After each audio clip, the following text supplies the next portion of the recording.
Assalomu alaykum, hurmatli talabalar. Sizlarning havolalariga bugun qattiqlikni o'lchash prototip qurilmasi to'g'risida tushuntirib bermoqchi edim. Bunda qattiqlikni o'lchash qurilmasi bor. Met Uda rusumli. Bu mana shu komplektda keladi. Uning ichida asosiy qurilmamizning o'zi. Ikkita usulda o'lchash imkoniyati bor qattiqlikni. Ya'ni birinchisi dinamik usulda datchik, ikkinchisi ultra tovush yordamida o'lchash mumkin. Yana bundan tashqari komplektida namuna, ya'ni etalon namuna chiqadi. Ya'ni bu etalon namuna bilan biz qurilmani to'g'ri ishlashini nazorat qilib olishimiz kerak bo'ladi. Agar bu yerda yozilgan qattiqlikni qiymati bilan bu yerda ko'rsatilgan qiymat o'rtasida tafovut bo'lmaydigan bo'lsa, demak qurilma to'g'ri ishlayotgan bo'ladi. Yana qo'shimcha komplektida batareykalar bor. Bu batareykalar qo'shimcha hisoblanadi. Agar quvvat kamayib yetmaydigan bo'lsa, biz bu batareykalarni almashtirishimiz mumkin va qo'shimcha batareykalarning o'zini quvvatlash imkoniyatimiz bor. Buning uchun bizga qurilmaga 220 voltli tokka ulab ichida turgan 4 ta batareykani quvvatlashimiz mumkin. Va yoki bo'lmasa buni alohida quvvatlab biz ichida turgan batareykalarni almashtirib ishlashimiz mumkin bo'ladi. Buni quvvatlashimiz uchun albatta priborni, ya'ni qurilmani ichini ochishimiz kerak. Qurilma quyidagicha ochiladi.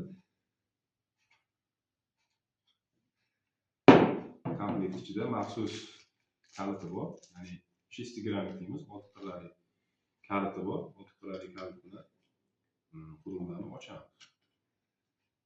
Ochilganda xuddi shu ko'rinishdagi, ya'ni xuddi shu rusumdagi 4 ta batareykasi bo'ladi. Bu batareykalar, ya'ni shu akkumulyator desak bo'ladi. Chunki ko'p marta ishlatishga yetadi. Qurilma ochildi. Ochilgandan keyin biz bulardagi 4 ta quvvatlash batareykasini almashtirish imkoniyati bizda bo'ladi. Bu qurilma birdaniga rostlanib qattiqlikni Brinell, Rockwell va Vickers va Shor usulida aniqlash imkoniyatini beradi. Bu esa korxonada mavjud dastgoh biz xohlagan qismida qattiqligini o'lchashimiz mumkin. Albatta qattiqlikni o'lchaganimizda metallar yumshoq, qattiq metallarga bo'linadi. Agar metal qattiqligini o'lchaydigan bo'lsak, bu yerda toblanmagan, qattiqligi past bo'lgan rangli metallarning qattiqligini aniqlashda Brinell usulida, toblangan, qattiqligi yuqori bo'lgan metallarni aniqlashda qattiqligini Rockwell usulida. Bundan tashqari yana Shor usulini ham qo'llash mumkin bunda. Shor usulida, ya'ni qayishqoq bo'lgan materiallarni qattiqligini o'lchash imkoniyati bor. Qattiqlikni aniqlashning birinchi usuli dinamik datchik yordamida aniqlash.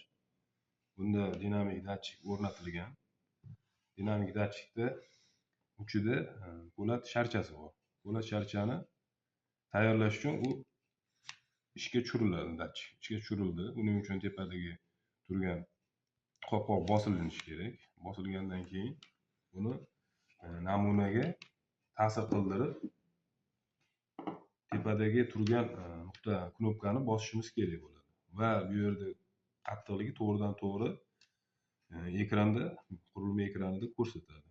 Bu yerda etalonni oldim. Etalon qattiqligi Rockwell bo'lishi, ya'ni HRC bo'yicha 48.5 chiqishi kerak. Nazorat qilib ko'ramiz. Shunga yaqin son chiqadigan bo'lsa, demak qurilmamiz to'g'ri ishlayotgan bo'ladi. Qo'ydim. Ishlatdim. 34.2. 3 marta o'lchab ko'ramiz. 39.1. 40.7. Demak, to'g'ri ishlayapti.